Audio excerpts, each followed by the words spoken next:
नमस्कार विद्यार्थी मित्रांनो, आज आपण चालू घडामोडी या विषयामध्ये एक महत्त्वाची न्यूज पाहणार जे आपल्या शैक्षणिक क्षेत्रामध्ये महत्त्वाचा बदल घडला आहे ते म्हणजे नुकत्याच QS नावाच्या संस्थेने, जी जगातली महत्त्वाची संस्था आहे, तिने विद्यापीठाची क्रमवारी जाहीर केली आणि त्या विद्यापीठाच्या क्रमवारीमध्ये आपल्या या देशातली एक नावाजलेली संस्था किंवा विद्यापीठ आहे ते म्हणजे JNU, ती 20व्या क्रमांकावरती आहे.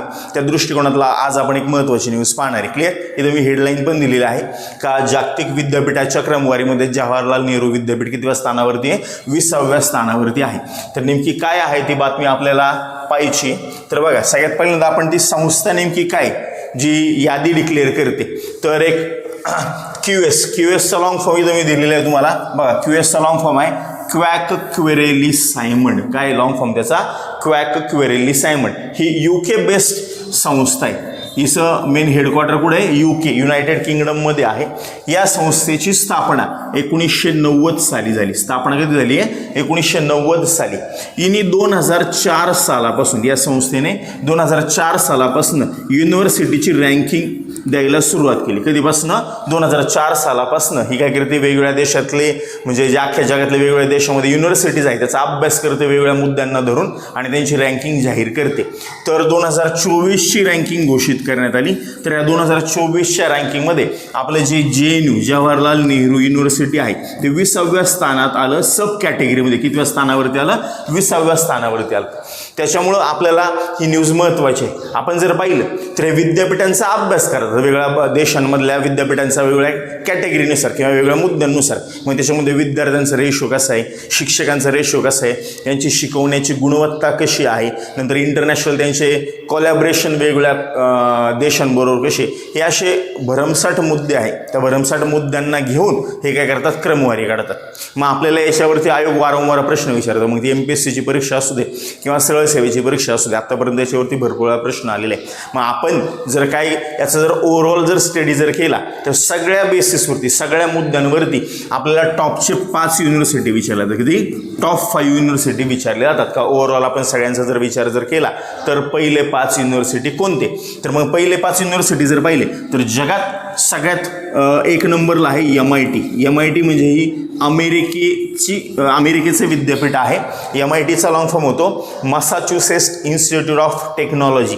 ही अमेरिकेची. आपल्याकडे पण MIT आहे महाराष्ट्रामध्ये, पण ते MIT वेगळं. आणि हे MIT म्हणजे जगातली टॉपची युनिव्हर्सिटी आहे जी अमेरिकेमध्ये आहे.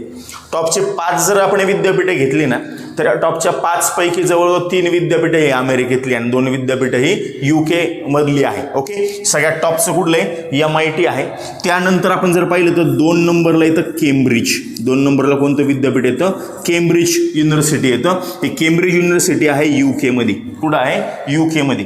3 नंबरला येतं ऑक्सफर्ड. 3 नंबरला कोणतं विद्यापीठ येतं? ऑक्सफर्ड. हे ऑक्सफर्ड पण कुठं आलं? UK मध्ये आलं. क्लिअर? त्यानंतर आपण जर पाहिलं 4 नंबरचं जर आपण पाहिलं तर अमेरिकेचं येतं हॉवर्ड विद्यापीठ. कुठलं येतं? हॉवर्ड विद्यापीठ येतं अमेरिकेचं. आणि 5 नंबरला जर पाहिलं तर 5 नंबरला मी इकडे लिहितो स्टॅनफोर्ड युनिव्हर्सिटी येते अमेरिकेची. कुठली? अमेरिकेची. क्लिअर? लक्षात ठेवा, जी टॉपची 5 विद्यापीठ आहे सगळ्या गुणांचा आपण जर ओव्हरऑल विचार जर केला तर अख्ख्या जगामध्ये 1 नंबरला कोणतं विद्यापीठ येतं? MIT जे अमेरिकेचं आहे. 2 नंबरला येतं केम्ब्रिज जे UK मध्ये येतं. 3 नंबरला आहे ऑक्सफर्ड जे परत UK मध्ये येतं. 4 नंबरला आहे हॉवर्ड विद्यापीठ जे अमेरिकेमध्ये येतं. आणि 5 नंबरला आहे स्टॅनफोर्ड विद्यापीठ जे परत अमेरिकेत येतं. बघा, पहिल्या 5 पैकी 3 विद्यापीठं ही अमेरिकेची आहे आणि 2 विद्यापीठं ही कुठली आहे? तर UKची आहे. हे झालं ओव्हरऑल सगळ्यांचा विचार जर केला तर. मग आपलं JNU कशामध्ये आलं? तर जे वेगवेगळे कॅटेगरी मी सांगितले, वेगवेगळे मुद्दे असतात. विद्यार्थ्यांचा रेशो चेक केला होतो, शिक्षकांचा रेशो चेक केला होतो, शिकवण्याची पद्धत चेक केली आहे, त्याचे वेगवेगळे सब कॅटेगरी असतात. तर सब कॅटेगरीमधला एक महत्त्वाचा मुद्दा आहे. तो महत्त्वाचा मुद्दा म्हणजे कुठला? Development studies. कुठला? Development studies. का विद्यापीठामध्ये अभ्यासाचा किती प्रमाणात विकास झालेला आहे? मुद्दा कुठला? Development studies. डेव्हलपमेंट स्टडीज ह्या मुद्द्याला अनुसरून आपल्या JNUचा म्हणजे आपलं जवाहरलाल नेहरू युनिव्हर्सिटी जी दिल्लीमध्ये आहे तिचा अख्ख्या जगामध्ये कितव्या स्थानावरती आलं ते 20व्या स्थानावरती. पहिल्या 100मध्ये आतापर्यंत कधीच एवढ्या जवळ विद्यापीठ गेलं नव्हतं किंवा एवढ्या वरच्या रँकिंगला कधीच आलं नव्हतं. त्या दृष्टिकोनातला आपली ही न्यूज महत्त्वाची. मग याचा जर आपण जर विचार केला तर सगळ्यात चांगली अकॅडमी अख्ख्या जगामध्ये युनिव्हर्सिटी कुठली असेल तर सक्सेस युनिव्हर्सिटी अमेरिकेचीच आहे. सक्सेस युनिव्हर्सिटी ही सगळ्यात टॉपला आहे. सक्सेस युनिव्हर्सिटी ही ती अमेरिकेची आहे बघा 1 नंबरला. आणि आपला नंबर कितवा येतो 20वा नंबर येतो. मग आपल्याला जर विचारलं तर या कॅटेगरीमध्ये डेव्हलपमेंट स्टडीज या कॅटेगरीमध्ये 1 नंबरला कुठले सक्सेस युनिव्हर्सिटी आहे. 2 नंबरला जर आपण पाहिलं 2 नंबरला आपलं ऑक्सफर्ड येते. कुठली येते ऑक्सफर्ड येते. बघा मुद्दा कोणता पाहतोय आपण डेव्हलपमेंट स्टडीज सब कॅटेगरी. त्याच्यामध्ये आपला JNU 20व्या नंबरला आहे. तर जगातली 1 नंबरची युनिव्हर्सिटी कुठली या मुद्द्यामध्ये सक्सेस युनिव्हर्सिटी अमेरिकेची. दुसरी आहे ऑक्सफर्ड. नंतर 3 नंबरला ती सोयास. कुठली ती सोयास युनिव्हर्सिटी ही कुठली आहे UKची आहे. ऑक्सफर्ड पण कुठली आहे UKची आहे. क्लिअर त्या टॉपच्या युनिव्हर्सिटी.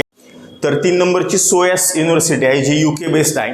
नंतर 4 नंबरला येते आपली लंडन स्कूल ऑफ इकॉनॉमिक्स. कुठली येते London school of economics and political science and काय पॉलिटिकल सायन्स ही परत UK बेस्ड युनिव्हर्सिटी आहे. आणि 5 नंबरला येते केम्ब्रिज. 5 नंबरला कुठली येते केम्ब्रिज युनिव्हर्सिटी ही पण UK बेस्ड आहे. म्हणजे आपण जर डेव्हलपमेंट स्टडीज नावाचा जर मुद्दा जर पाहिला तर त्याच्यामध्ये टॉपचे 5 जर विद्यापीठं जर पाहिली तर 5 पैकी 4 विद्यापीठं ही युनायटेड किंगडम मधली आहे आणि एकच विद्यापीठ ते अमेरिकेमधले. आणि या मुद्द्याला अनुसरून आपला JNU विद्यापीठ जे आपल्या दिल्लीमध्ये आहे त्याचा क्रमांक कितवा लागतो 20वा लागतो. आयोगाने आतापर्यंत याच्यावरती भरपूर वेळा प्रश्न विचारलेला आहे.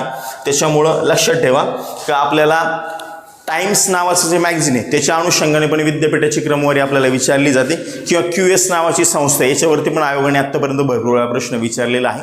मग ती गट ब गट क असेल किंवा सरळ सेवेची कुठली पण परीक्षा असेल. त्याच्यामुळे आपल्याला पहिली 5 विद्यापीठं तर माहीत पाहिजे. पण विशेष कामगिरी जी आपल्या भारतातल्या विद्यापीठांनी केली ती म्हणजे JNU जे एवढ्या मोठ्या रँकिंगला पोहोचला. आत्तापर्यंत पहिल्या 100मध्ये एकही विद्यापीठ नव्हतं पण पहिल्यांदाच आपले JNU डायरेक्ट पहिल्या 20मध्ये एंट्री मारली. म्हणून आपल्या दृष्टिकोनातनं ही न्यूज खूप महत्त्वाची आहे. त्याच्यामुळं येणाऱ्या परीक्षेला विचारण्याचा म्हणजे प्रश्न येण्याचा चान्सेस खूप आहे. त्या अनुषंगाने आपण त्याचा अभ्यास केला पाहिजे. ओके धन्यवाद.